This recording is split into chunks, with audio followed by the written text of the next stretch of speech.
Hello everyone, कैसे हैं आप सब। आई होप आप सब बहुत अच्छे होंगे। मैं श्रुति गुप्ता मोस्ट वेलकम करती हूँ आपका आपके अपने चैनल हेलो स्टडीज़ पे। एंड अगेन आपके सामने मोस्ट इंपॉर्टेंट मैथ का लेक्चर वीडियो है। स्टैंडर्ड 9th अलजेब्रा मैथ 1 पढ़ ही रहते। 6th चैप्टर आपका कंप्लीट हुआ है, लेकिन अभी उसका प्रॉब्लम सेट बाकी है। 6.2 तक हमने प्रैक्टिस सेट आपका कंप्लीट कर दिया है। 6.1 एंड 6.2 दो ही थे, ठीक, लेकिन कुछ यूज़ था, बड़े बड़े थे, इसलिए थोड़ा सा टाइम लगता है, कोई बात नहीं। अब लेक्चर 1 प्रॉब्लम सेट 6, ठीक है, इसे भी आज कर देखते हैं कैसा क्या है। देखिए प्रॉब्लम सेट 6, प्रॉब्लम सेट क्यों दिया रहता है, आप जो कुछ भी आप प्रैक्टिस सेट पे जो पढ़ते हैं ना, है ना, जस्ट उसका रिविजन आपका और रिवाइज हो जाता है, आपको और इजीली याद हो जाती है चीज़ें कि हमें करना क्या है ना। प्रैक्टिकल डबल से होता है तो कोई भी चीज़ और अच्छे से समझ में आती। तो हम स्टार्ट करेंगे आज problem set 6। Text book open कीजिए, पेन अपने पास रखिए, आप एक रफ कॉपी अपने पास रखिए, हमारे साथ साथ पे सॉल्व करते जाइए, क्योंकि सब कुछ हमने समझा दिया, बेसिक कंसेप्ट आपके टोटल क्लियर हो चुके हैं, तो अब तो साथ में कर ही सकते हैं ना, ठीक है। तो फर्स्ट क्वेश्चन से स्टार्ट करते हैं। फर्स्ट क्वेश्चन देखिए प्रॉब्लम सेट का, right the correct alternative answer for each of the following questions. 2 questions आपको, सब क्वेश्चंस आपको गिवन है। फर्स्ट क्वेश्चन में 2 सब क्वेश्चंस गिवन है। फर्स्ट का देखिए आप, for different types of investments what is the maximum permissible amount under section 80C of income tax. 80C, 80G, 80D and 80C आपको ऑलरेडी हमने क्लियर करवाया था। बैक जाइए, लेक्चर देखिए, बेसिक्स देखिए, 6.2 का बेसिक देखिए, आपको सब कुछ समझ में आएगा, ठीक है। तो ये 80C of income tax, maximum permissible amount क्या है, इसे हमें समझने की जरूरत नहीं है, ऑलरेडी उसमें गिवन है, आपको याद करना ही पड़ेगा, कोई ऑप्शन नहीं है आपके पास। 4 ऑब्जेक्टिव्स, ये MCQ टाइप्स क्वेश्चन है ना, ABCD 4 ऑप्शन है, इसमें से आपको एक ऑप्शन चूज करना है, इसको सॉल्व करने की भी जरूरत नहीं है, ये ऑलरेडी गिवन है, ये आपको याद करना पड़ेगा। कितना है बताओ ना, चाहिए 1,50,000 है ना। 80C किस में आता है, जो आप कितना मनी इन्वेस्ट करते हैं ना सेविंग अकाउंट्स में, जो आपकी मनी सेविंग्स होती रहती है जिसमें आपको टैक्सेस नहीं लगते, तो उसका मैक्सिमम परमिसिबल अमाउंट क्या है, जहां तक के टैक्स नहीं लगता, 1,50,000। 1,50,000 आप जितनी भी सेविंग्स करते हैं 1,50,000 तक में आपको टैक्स नहीं लगेगा। अब उससे ऊपर होगा तो उससे तो देना पड़ेगा, इतनी ज़्यादा छूट तो गवर्नमेंट दे नहीं सकती, ठीक है। तो इसका ऑप्शन क्या है, ऑप्शन ए। तो इसे आप कैसे लिखेंगे, अगर आपको डायरेक्ट वहाँ लिखना है तो क्या लिखेंगे, चलिए ये आपका क्वेश्चन 1 है, ठीक है। प्रॉब्लम से 1 का क्वेश्चन 1 क्या लिखेंगे, under section 80C of income tax, income tax का ही चल रहा है ना, under section 80C of income tax,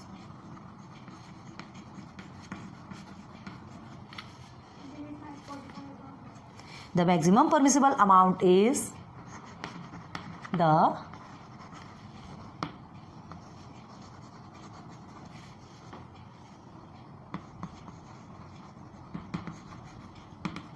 permissible amount is how much, rupees 1,50,000। Clear है, दिस इज योर आंसर। तो क्या लिखेंगे, द करेक्ट ऑप्शन इज, कौन सा है, कौन सा ऑप्शन है आपका, ऑप्शन ए, ठीक है, इज ए। और ए के साइड में लिखना हो तो लिख लीजिए ए 1,50,000। Clear, first question complete. ये सब ज़्यादा देखने की ज़रूरत नहीं है, ये आपको याद करना ही पड़ेगा, आप कुछ नहीं कर सकते, ठीक है, ये याद करना ही पड़ेगा, इसके लिए और कोई ऑप्शन नहीं है। ये ऑलरेडी गिवन है कि अंडर सेक्शन 80C में इनकम टैक्स का जो 80C आपका जो है जिसमें सेविंग्स वगैरह करते हैं, तो उसमें इतने अमाउंट में आपको क्या नहीं लगेगा, टैक्स नहीं लगेगा। क्लियर हो गया, चलिए ना क्वेश्चन नंबर 2 देखते हैं। अब देखिए question number 2 in the sense ये क्वेश्चन नंबर 1 का sub question number 2, okay. A person has earned his income during his financial year 2017-18, ठीक है, एक पर्सन किसी ने अर्न किया income during his financial year 2017-18। अब देखिए, then his assessment year is, assessment मतलब क्या होता है, जो चेकिंग होती है ना, हाँ चेकिंग होता है, वेरिफिकेशन होता है, तो ये जो होता है मतलब उसने कब कमाई की, 17-18 में, 2017-18 में उसने कमाई की, तो ये जो होता है वो जो मनी जो अर्न होती है या ये जो चेकिंग होती है वो कब होगी, ऑब्वियसली देखो पहले तो होगी नहीं, अब वो अर्न करने के पहले कोई कभी चेकिंग होती क्या, किस चीज़ की चेकिंग करने वाली, नथिंग। और जब वो अर्न कर रहा है उस समय भी चेकिंग का सवाल नहीं होता, क्योंकि उसने पूरा किया ही नहीं ना, काम पूरा होने के बाद जब वो डॉक्यूमेंट्स सब पूरा सबमिट करता है, ठीक है। आपने देखा होगा कि फाइनेंशियल ईयर कौन सा होता है आपका, कब कौन सा होता है? देखिए 1 अप्रैल से स्टार्ट होता है ना, आपका फाइनेंशियल ईयर जो होता है, फाइनेंशियल ईयर डिपार्टमेंट का 1 अप्रैल से स्टार्ट होता है एंड 31 मार्च को एंड होता है। आप न्यू ईयर सेलिब्रेट करते हैं 1 जनवरी को, ठीक है, वो आपके लिए न्यू ईयर है। लेकिन जो ये जिसमें है ना, जो इस फील्ड में रहते हैं, उनका ये जो इनका फाइनेंशियल ईयर इनका स्टार्ट होता है 1 अप्रैल टू 31 मार्च, मतलब पूरा कंप्लीट हो गया है ना, पूरा कंप्लीट 1 ईयर ही हुआ। क्लियर है? तो देखिए इसमें क्या बोला जा रहा है कि इनकी जो इनकम है ड्यूरिंग द फाइनेंशियल ईयर 2017-18, तो उनका असेसमेंट ईयर कौन सा होगा? ऑब्वियसली बाद में होगा। तो ये 17, आपको लगता होगा ना ये कि जो ये 2017-18 जो लिखा है, 2017-18 जो लिखा है, तो ये 2 ईयर एक साथ क्यों लिखते हैं? ऐसे ही लगता होगा आपको, है ना। तो ये अप्रैल 1 में स्टार्ट होता है और 31 मार्च को कंप्लीट होता है, तो तब तक के क्या हो जाता है? सेकेंड ईयर स्टार्ट हो जाता है ना। यहाँ से देखिए अप्रैल मई जून जुलाई अगस्त सितंबर अक्टूबर नवंबर दिसंबर एंड देन जनवरी फरवरी देन मार्च, तो जो जनवरी से न्यू ईयर स्टार्ट हो जाता है। क्लियर है? हाँ, तो इसके लिए यहाँ पे 2 ईयर्स लिखना ज़रूरी है। आ रही बात समझ में? तो चलिए इसकी चेकिंग कब होगी? ये चेकिंग कब होती है? इसकी चेकिंग होगी 2018-19। क्लियर है? जिस ईयर में वो अर्न कर रहा है उसके बाद ही उसकी चेकिंग होगी, वेरिफिकेशन होगा, है ना। उम्मीद कर रही हूँ समझ में आ रहा होगा आपको। तो क्या लिखेंगे इसमें आप? सबसे पहले देखो सिस्टमेटिक लिखना है, ठीक है। इनकम ईयर इज 2017-18, क्लियर है। एंड असेसमेंट ईयर क्या हो गया? 2018-19,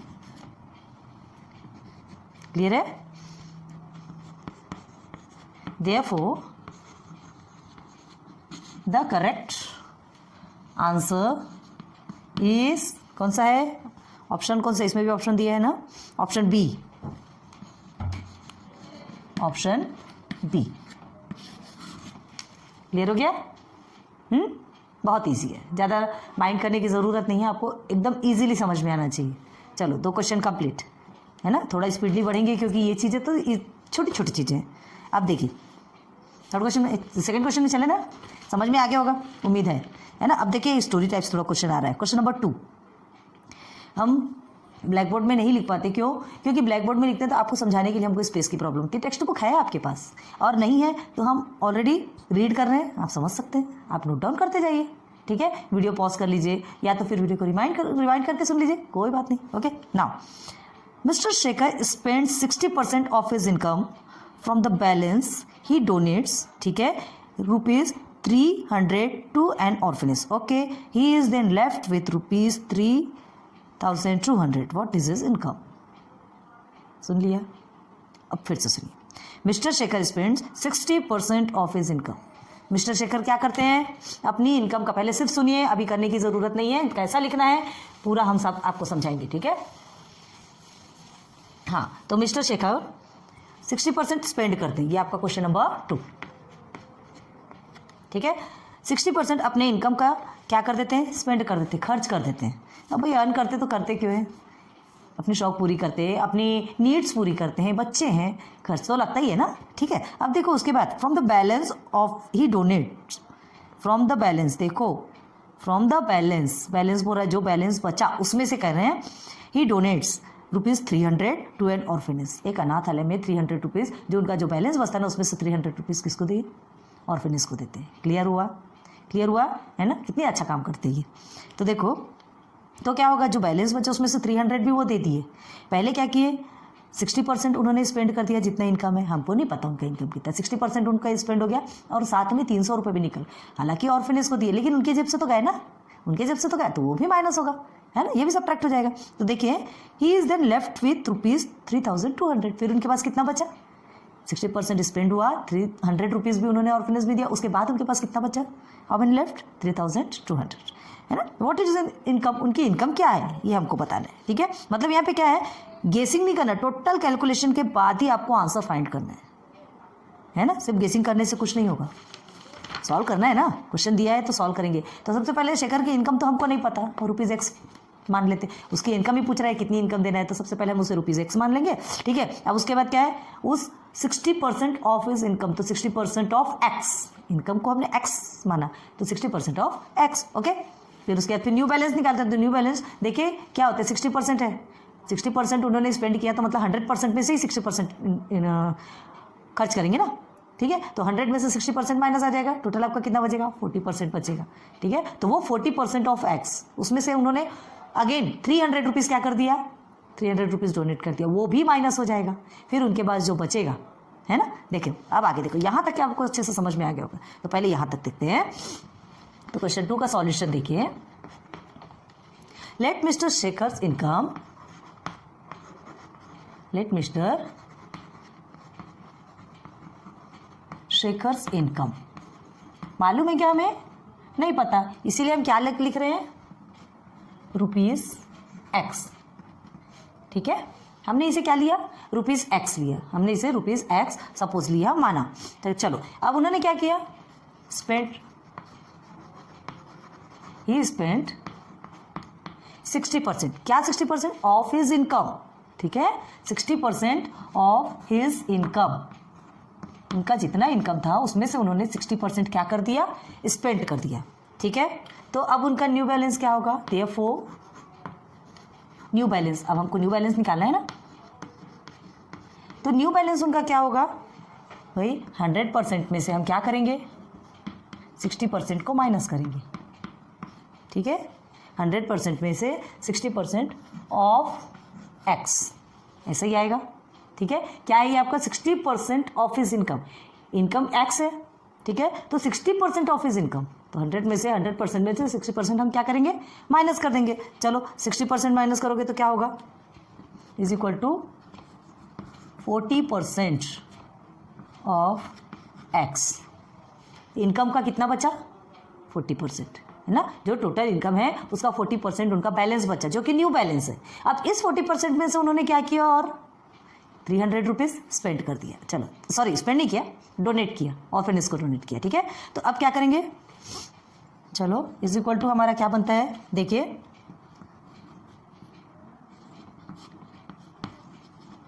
ठीक है, मल्टीप्लाई बाय x, इसे ऐसे लिख सकते हैं कि नहीं लिख सकते, लिख सकते हैं। परसेंट का मतलब हमने बताया था, है ना, ये जो परसेंट है तो परसेंट, ये सेंट सेंचुरी से आता है ना, जिसका सेंचुरी मतलब 100 मानते हैं ना, 1 सेंचुरी इन द सेंस 100 कहलाते।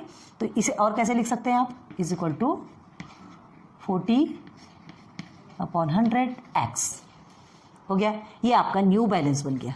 अब उसमें क्या कहा क्वेश्चन में पढ़िए, न्यू बैलेंस में से उन्होंने 300 किसको दिया, ऑर्फनेज को दिया, तो इसमें से क्या हो जाएगा, 300 माइनस हो जाएगा, ठीक है। तो देखो फ्रॉम द बैलेंस लेफ्ट, ठीक है, ये वाला बैलेंस बचा ना, from the left balance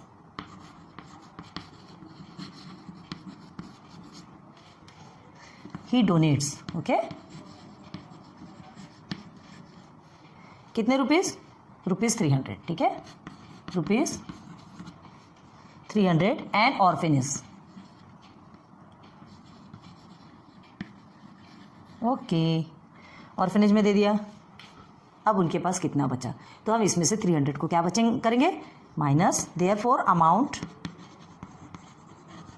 left with, क्या नेम क्या है, मिस्टर शेखर, ओके, ठीक है, लेफ्ट विथ मिस्टर शेखर। अब कितना बचेगा उनके पास,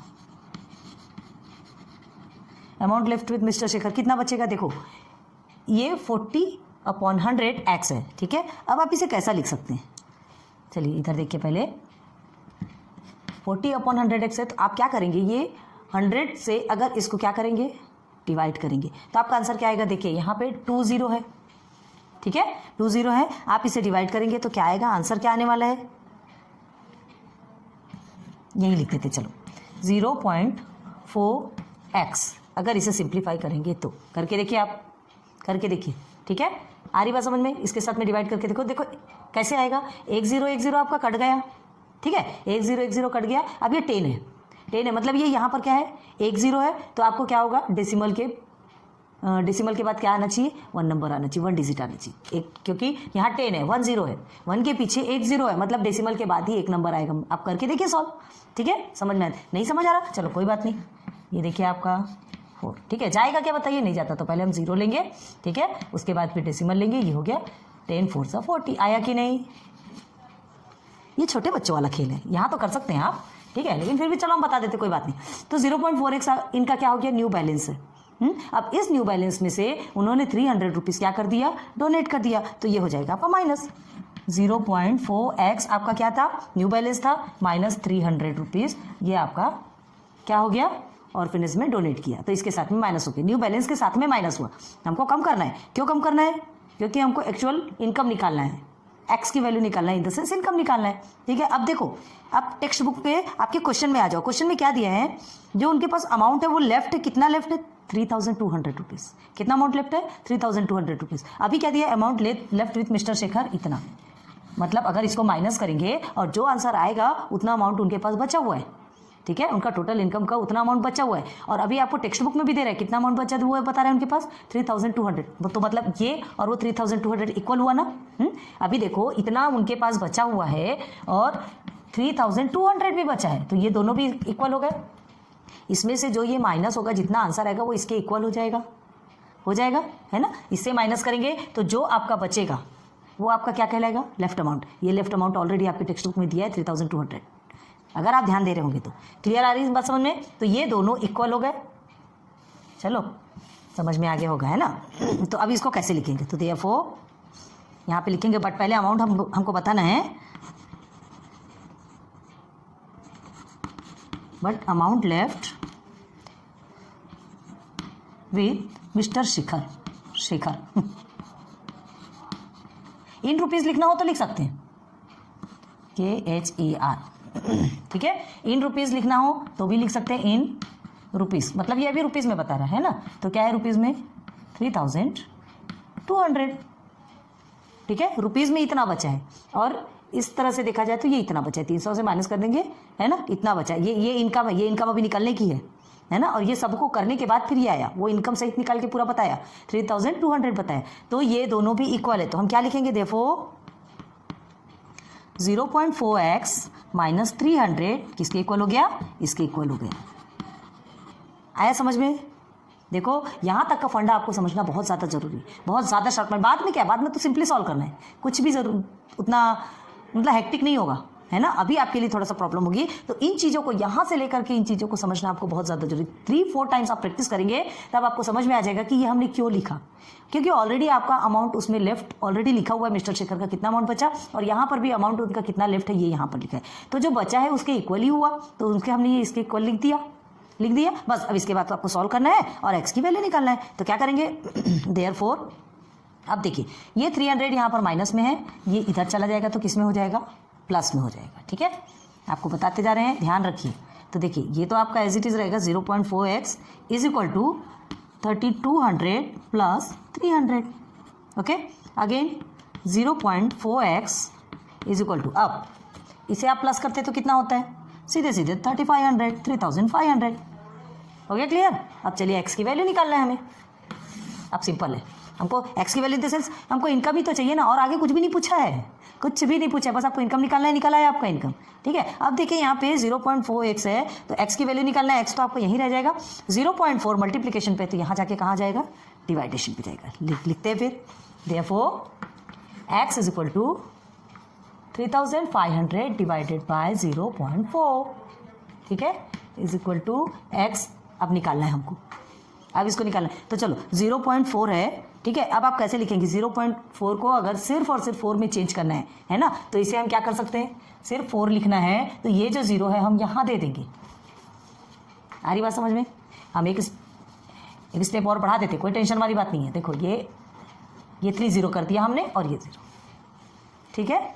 ये 0 जो है आपको हटाना है, ये डेसिमल हटाना है, तो आपको क्या करना पड़ेगा, सिर्फ 4 लिखना है, तो ये 0 आपको यहाँ दे दिया आपने, इसका सॉल्यूशन हो गया। इन द सेंस अगर नहीं समझता तो क्या करेंगे, 4/10 है, ठीक है, 4/10 है, तो क्या करेंगे, ये देखिए यहाँ पर लिख के दिखाते, यहीं लिख के दिखाते, टेंशन वाली बात। ये 10 है, तो ये 10 डिवाइडेशन पे है, तो आपका अभी 0 नहीं लिख रहे हैं, ये आपका 10 मल्टीप्लीकेशन पे चला जाएगा, और ये ऑलरेडी आपका डिवाइडेशन पे ही रह जाएगा, ठीक है। तो 10 से मल्टीप्लाई करेंगे तो एक 0 ही तो बढ़ेगा ना, एक 0 ही तो बढ़ेगा।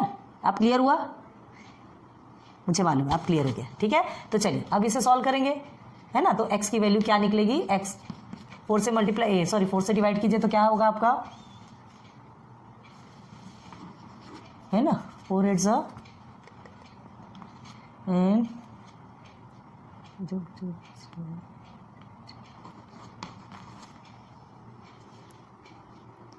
आएगा 4 7 28 8 32 आता है ना। हाँ, 8 7 32 होता है, ठीक है, 32 33 34 एंड 35, 3 बचा आपका, तो 7 28 हो गया, ओके 28, फिर 2 बचा, 5 20, 4 5 20 होता है एंड 4 0 आ गया 8750 रुपीज़। ओके, तो x इज इक्वल टू क्या निकलेगा आपका 8750 रुपीज़। हम यहाँ कट करके गंदगी नहीं कर रहे हैं, आप रफ में ऐसे साइड में कर लीजिएगा और उसके बाद फिर लिख सकते हैं। गंदगी करने से कोई मतलब नहीं, नीट एंड क्लीन दिखना चाहिए। तो x की वैल्यू आपकी आ गई क्या 8750 रुपीज़। आप क्या लिखेंगे, देयरफॉर अब हमें क्या चाहिए था, मिस्टर शेखर की इनकम हमको पता करना था, ये जो जिसको कि हमने रुपीज़ x माना था और ये x की वैल्यू निकल के आ गई, वो x हमारा था इनकम, मतलब मिस्टर शेखर की इनकम का जो लेफ्ट था, जो बचा था, ठीक है, वो निकल के आ गया कितना, उनकी जो इनकम है 8750 रुपीज़ उनकी इनकम निकल के आ गई। ठीक है, आ रही बात समझ में। तो क्या लिखेंगे, the income of mister Shekhar is 8000 rupees, लिख लो रुपीज़ 8750 इनबॉक्स। क्लियर, उम्मीद करती है अच्छे समझ आई होगी। एक बार नोट डाउन कीजिए, फिर और समझा देते हैं।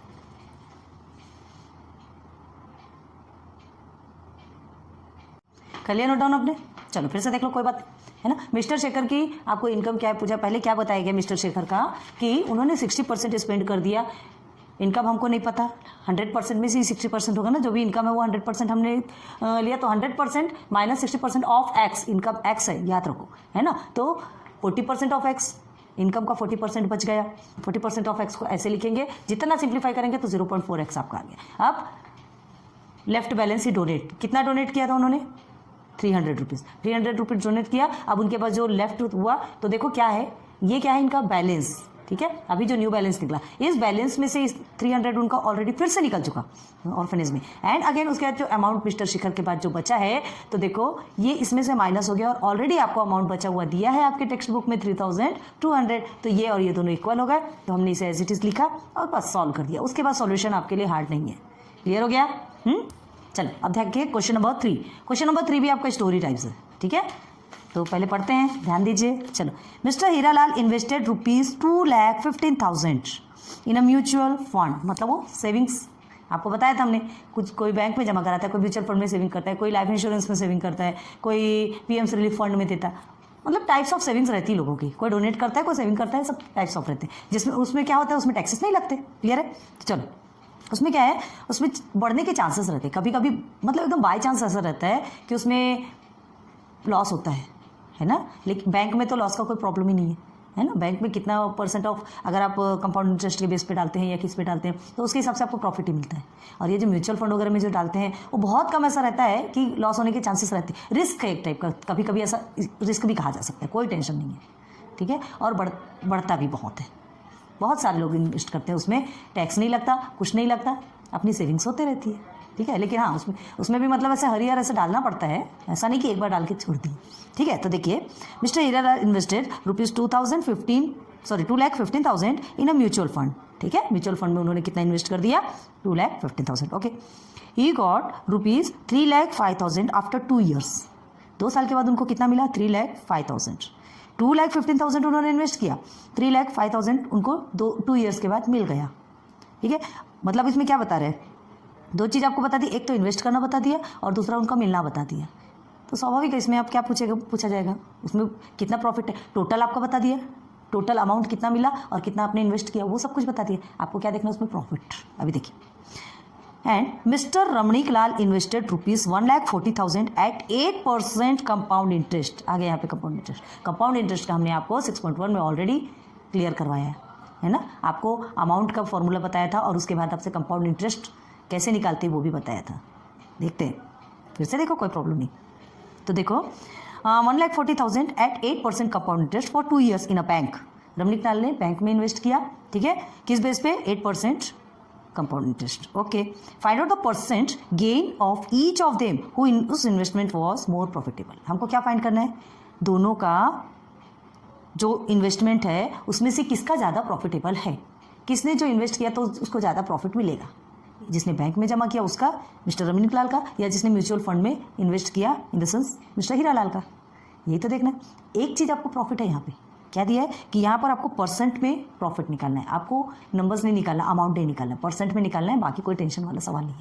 थोड़ा लंबा है, लेंदी है, करना तो है ना, सॉल्व तो करना करेंगे। ओके, ठीक है, तो यहाँ तक के समझ में आ गया आपको। तो क्या करना है, ध्यान दो, हमने 6.1 में ऑलरेडी आपको क्लियर करवाए, इसलिए अभी यहाँ पर सीधे सीधे आपको लेके चलेंगे। सबसे पहले मिस्टर हीरा लाल का देखते हैं, है ना। तो क्वेश्चन नंबर 3 है आपका, चलते हैं सॉल्यूशन पे। चलो, मिस्टर हीरा लाल का जिन्होंने इन्वेस्ट किया, चलो mister Hira Lal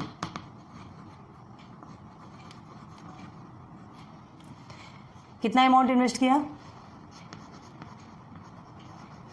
invest amount पहले जो है उसको लिखते हैं, ठीक है। कितना अमाउंट इन्वेस्ट किया उन्होंने? रुपीज़ 2,15,000 है ना, हाँ 15,000। क्लियर है। अब देखो, अब देखिए उनको क्या है, कितना अमाउंट उनको मिला? He got 3,05,000। ओके, तो amount received and received amount, कितना रिसीव्ड अमाउंट कितना मिला उन्हें? 3 लाख रुपीज़, 3,05,000। क्लियर है। आफ्टर 2 years बोले, तो अब यहाँ पे ईयर्स की ज़रूरत ही नहीं है आपको, क्योंकि उनको मिल चुका है ना। अब क्या करना है, मिल चुका है। जब नहीं मिला रहता तब हमको निकालना पड़ता है, जो कि आपको अभी कंपाउंड इंटरेस्ट में मिलेगा, देखिएगा। तो यहाँ 2 years का इनको ऑलरेडी मिल चुका है, इनका सिर्फ आपको प्रॉफिट निकालना है कि कितना % इनका प्रॉफिट है, ठीक है। तो क्या लिखेंगे, प्रॉफिट कैसे निकालते हैं? बस ये दोनों को क्या कर देंगे, माइनस कर देंगे, ठीक है। यही तो फॉर्मूला है ना। तो therefore profit is equal to invest amount या अमाउंट इन्वेस्ट, जो भी बोलो, invested amount minus received amount, received amount. Okay, चलिए, इन्वेस्टेड अमाउंट कितना है उनका? 2 lakh, sorry, received on amount में से इन्वेस्टेड अमाउंट को, क्योंकि रिसीव होगा तो वो तो ज़्यादा होता है ना, ये गलत हो जाएगा, थोड़ा सा गलत हो गया, सॉरी। रिसीव्ड अमाउंट जो ज़्यादा होता है उससे हमको इन्वेस्ट अमाउंट को माइनस करना, तब तो प्रॉफिट निकलेगा, ठीक है। तो ये रिसीव्ड अमाउंट RA लिखते हैं हम, रिसीव्ड अमाउंट को RA लिख रहे हैं, आप पूरा लिखेगा, माइनस इन्वेस्ट अमाउंट क्या है? IA, ठीक है। ये रिसीव्ड अमाउंट, ये इन्वेस्ट अमाउंट, ठीक। प्लीज़ आप पूरा लिखिएगा, हम आपको बता रहे हैं।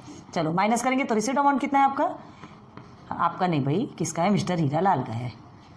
ज़बरदस्ती किसी का पैसा क्यों किसी को देना। Okay, then is equal to, अब आपको प्रॉफिट निकालना है ना। तो सॉल्व कीजिए, इसमें से कितना होगा? 0 0 0 तो आपको ऑलरेडी जाएगा इधर, 0 0 0 5 5 में माइनस करेंगे तो आपका 0, ठीक है। अब यहाँ से करेंगे तो 5 5 से 10 10, इसमें से करेंगे तो ये आपका 0 3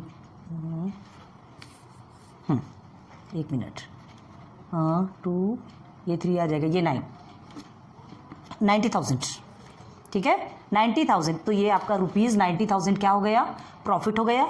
किसका? मिस्टर हीरा लाल का, उनका प्रॉफिट पूछा था। अब लेकिन आपको प्रॉफिट कैसा पूछा गया है? अमाउंट में पूछा गया क्या? नहीं, परसेंट में पूछा गया। याद रखिए, क्वेश्चन में क्या दिया है? Percent gain of each of them, percent में निकालना है। जितना भी उनका जो प्रॉफिट है ना, वो आपको परसेंट में निकाल के बताना है। तो परसेंट कैसे निकालेंगे? प्रॉफिट तो मिल गया, अब प्रॉफिट परसेंट निकालते हैं। Therefore profit percent is equal to, तो जो आपको इंटरेस्ट मिला है ना, जो इंटरेस्ट मिला है उसमें क्या है? जो टोटल जो अमाउंट था आपका, कौन सा था? 3 लाख नहीं, इन्वेस्ट वाला जो किए थे आपने, है ना। ये जो आपने इन्वेस्ट किया था, इसमें से कितना प्रॉफिट मिला? तो इतना प्रॉफिट हमको मिल गया 90,000, लेकिन ये 90,000 को हमको परसेंट में निकालना है। तो जितना इन्वेस्ट किया वो आपका नीचे रहेगा, जितना इंटरेस्ट मिला वो आपका ऊपर रहेगा, ठीक है। अब परसेंट निकालते हैं तो हम क्या करते हैं? 100, कभी भी परसेंट 100 के साथ में निकलता है, ओके। अब इज इक्वल टू, चलिए, ये 0 0 ये 0 0 आपका कट हो गया, सिंपल वे में निकल रहा है, ठीक है।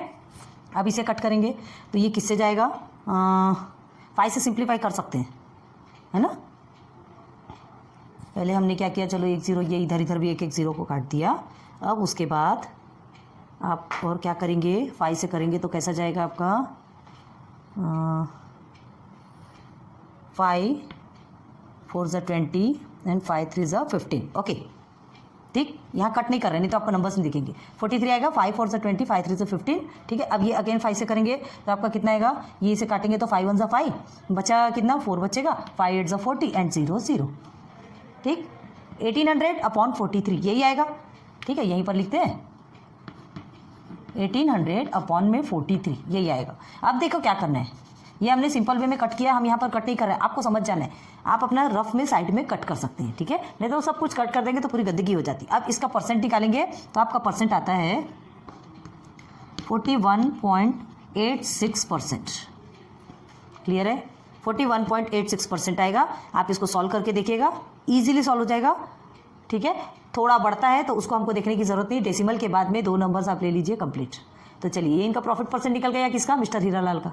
अब हमको चलना है रमणीक लाल। मिस्टर हीरालाल का तो मिल गया ना, अब हमको सीधे सीधे मिस्टर रमणीक लाल। नाउ मिस्टर रमणीक लाल,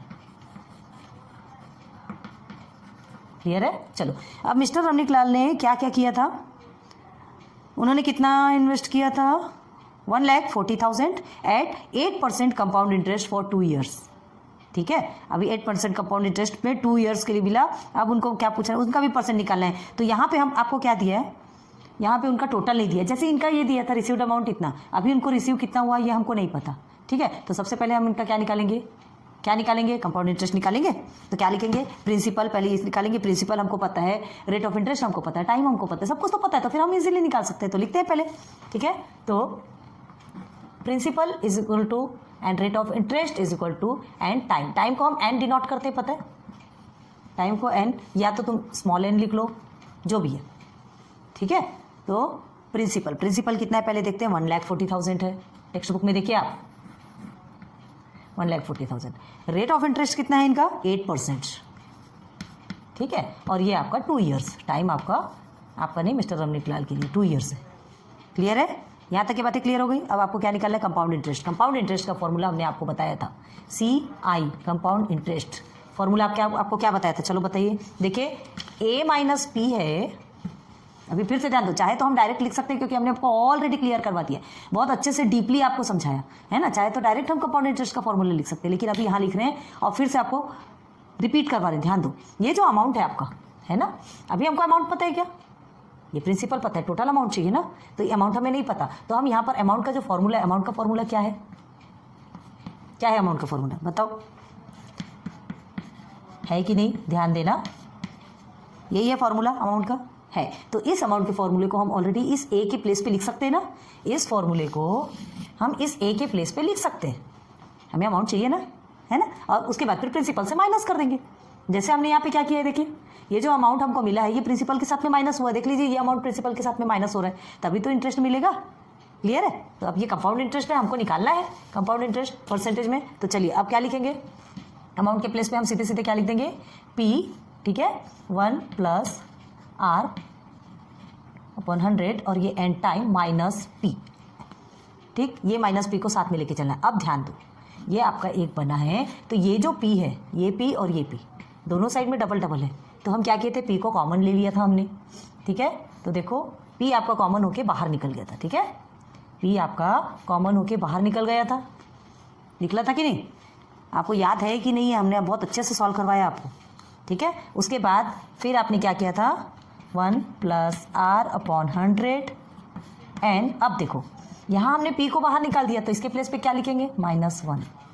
पूरा सॉल्व करके देखो, वैसे ही का वैसा आएगा भाई, यहाँ से हटाया है P को, तो इसके प्लेस पे कुछ होना ना, हाँ, P के साथ में P × 1 करेंगे तो P ही तो आएगा ना, हमने P को कॉमन लेकर ऐसे निकाल, तो ये आपका कंपाउंड इंटरेस्ट का फॉर्मूला है। तो यही चाहे तो हम डायरेक्ट लिख सकते थे, लेकिन फिर भी हमें ऐसा लगा कि नहीं, डबल आपको बता देना चाहिए, यहाँ तक कि थोड़ा सा बहुत ज़्यादा ध्यान देने की जरूरत है।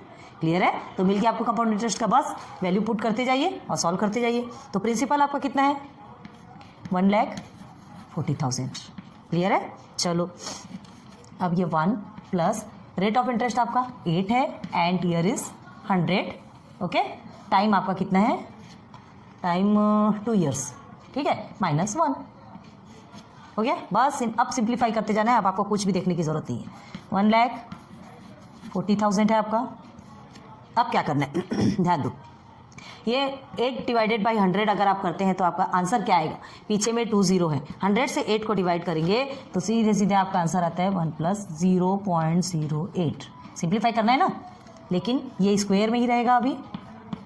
क्लियर है, ये सब कुछ हमने आपको पहले बहुत इजीली करा. सेम टाइप क्वेश्चन है, सेम, बिल्कुल भी हार्ड नहीं है. अब देखिए 1 + 0.08 करेंगे तो आपका क्या आएगा 1.08. आप अगर इनको प्लस करेंगे तो 1.08 आएगा, ये आपका स्क्वायर में -1. चलो अब ये स्क्वायर 1.08 मल्टीप्लाई बाई 1.08, इसको आप सॉल्व कीजिए. ठीक है, 1.08 मल्टीप्लाई बाई 1.08 आप इसको सॉल्व करेंगे तो आपका क्या आएगा 1.1664. ये आपका आंसर आता है. ठीक है, आप सॉल्व करके देखिएगा, हम बता दे रहे हैं. ठीक है, तो चलिए ये हो गया आपका 1.1664 -1. अब ये -1 के साथ में आप माइनस करेंगे, है ना, इसे, तो ये 1 और ये 1 क्या हो जाएगा, 0 में कन्वर्ट हो जाएगा. ठीक है, तो 0.1664 बचेगा आपका, 0.1664 बचेगा. तो देखिए अभी स्मार्टली हैंडल करना है कैसा. अब इसे सीधे हम बाहर निकाल देते हैं इसके साथ में मल्टीप्लिकेशन में, एंड 0.1664. यहाँ तक की आपकी बात क्लियर हो गई होगी. ठीक, अब आगे बढ़िए, बहुत ध्यान देना. अब देखो बहुत ज़्यादा ध्यान देना है, ये ऐसे मल्टीप्लिकेशन करते रहेंगे तो कितना हार्ड होने वाला है. ऐसे मल्टीप्लाई नहीं करना, हमें स्मार्टली हैंडल करना है. उसमें भी हमने स्मार्टली ही हैंडल करवाए थे. देखो ये क्या है, 4 टाइम्स आपका 0 है और ये डेसिमल के बाद भी 4 डिजिट है, तो क्या हो जाएगा, सीधे सीधे चारों 0 डेसिमल के पीछे चला जाएगा. बचा क्या आपका, ओनली 14. ठीक है, तो is equal to 14 multiply by ये 1664 ही तो बचा ना, 1664 यही बचेगा ना. आप करके देखिए भाई, ये 4 आपके 0 हैं और ये 4 आपके डिजिट हैं, तो ये डिजिट आपका उधर कन्वर्ट हो जाएगा, डेसिमल के बाद में चला जाएगा 0, तो वो नंबर तो सामने आ जाएंगे और उसके बाद ही फिर ये आपको ये सिंप्लीफाई होके मिलेगा. क्लियर है, तो चलिए अब आपका क्या निकलता है, मतलब कंपाउंड इंटरेस्ट आपका कितना निकला, 14 के साथ में इसको मल्टीप्लाई करेंगे तो क्या आएगा 23,296. ठीक है, ये आपका रुपीस, ये आपका आते हैं. चलो मिल गया आपको, इंटरेस्ट मिल गया आपको. इंटरेस्ट किसका मिल गया, मिस्टर रमनीकलाल का. एक का तो हमने प्रॉफिट परसेंट, एक की प्रॉफिट निकली तो हमने ये सॉरी इसकी प्रॉफिट निकली तो परसेंट हमने ऑलरेडी निकाली, अब उसका परसेंट निकालना बाकी है. तो हमको प्रॉफिट मिल गया, अब हमको इसका परसेंट निकालना है, क्योंकि दोनों का परसेंट से कंपेयर करना है कि किसका मोर प्रॉफिटेबल है.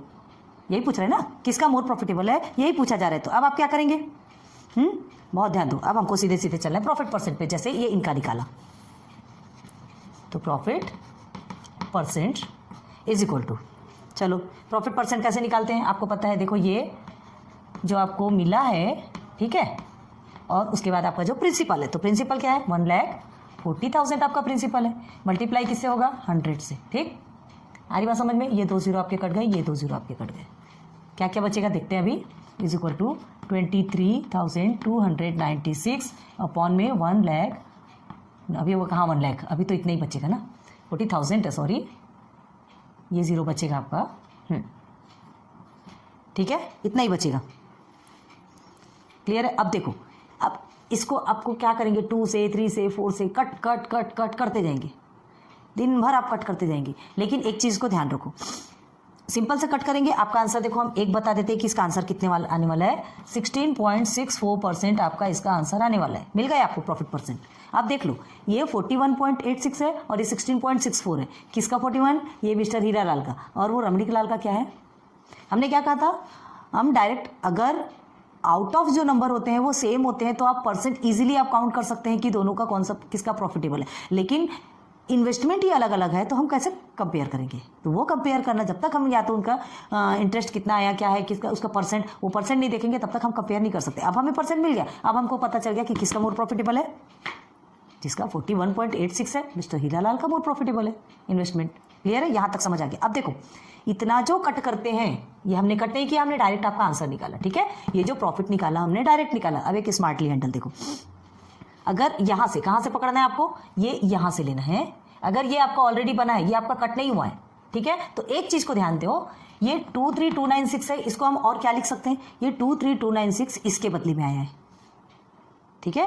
23296 को हम क्या लिख सकते हैं, ये पूरा लिख सकते हैं, लिख सकते हैं कि नहीं, लिख सकते हैं कि नहीं, देखो कैसे करते हैं। 23296 हमारा जो आंसर आया, देखिए अभी इधर बताते हैं, 1,40,000 मल्टीप्लाई बाय 0.1664, ठीक है।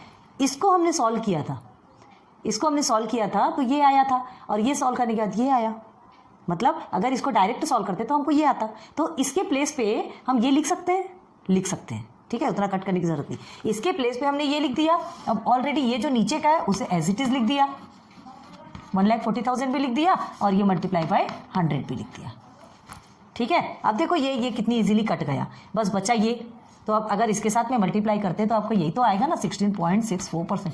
इतना घुमाता है आपको, मतलब आपको वो देखना चाहता है कि आप कितने शार्प माइंडेड हो, है ना। आप इतना कट करते बैठो या आप इजीली एकदम स्मार्टली आप आंसर्स फाइंड करते हो, ये आपको मतलब वो देखना चाहते हैं जो एग्जामिनर है, जो जिसने भी टेक्स्ट में ये क्वेश्चन बनाया, उसे सिर्फ और सिर्फ यही देखना है, बाकी उसे किसी चीज़ से मतलब नहीं। वो देखना चाहता है कि आपको क्या ये ऐसा माइनस करना आता कि नहीं, वो देखना चाहता है कि आपको कंपाउंड इंटरेस्ट का फॉर्मूला आता है कि नहीं, सिर्फ चेक करने के लिए।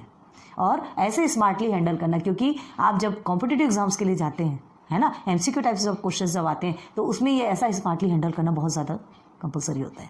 तो देखो कितनी इजीली आंसर है। ये 23296 जो आया है, ये किसके बदले आया, इसके बदले ही तो आया, इसको हमने मल्टीप्लाई किया तो आया, तो इसके प्लेस में हमने ये लिख दिया, ये सबको एज इट इज लिख दिया, ये हमारा कट गया, बस इसके साथ में इसको मल्टीप्लाई कर दिया, आ गया हमारा 16.64।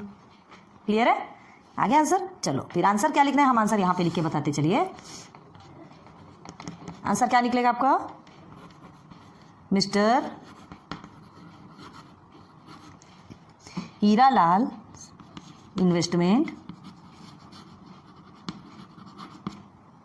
is more profitable। क्लियर हो गया, चलिए नोट डाउन कीजिए जल्दी से, कर लिया आपने नोट डाउन। चलिए आज की लेक्चर वीडियो यहीं स्टॉप करते हैं। क्वेश्चन नंबर 3 तक के हमने आपका क्लियर करवाया, लेक्चर 1 कंप्लीट हुआ, फिर लेक्चर नंबर 2 में बाकी लेके आएंगे। वीडियोस बहुत ज़्यादा लॉन्ग हो जाती है, अपलोड होने में प्रॉब्लम होती है, और आप तक नहीं पहुंच पाती स्पीडली, तो फिर आप लोगों के लिए भी नुकसान है, ठीक है। तो आज यहीं एंड करते हैं। वीडियो लाइक सब्सक्राइब शेयर करते रहो, पसंद आ रही होगी। हमारा समझाना अगर अच्छा लगता है कमेंट सेक्शन पे कमेंट कीजिए, बताइए कि कैसा लग रहा है। कुछ ऐसी प्रॉब्लम होती हो या हमको कुछ बताना चाहते हो, प्लीज़ कमेंट सेक्शन पे बताइए, यही अपना एक जरिया है।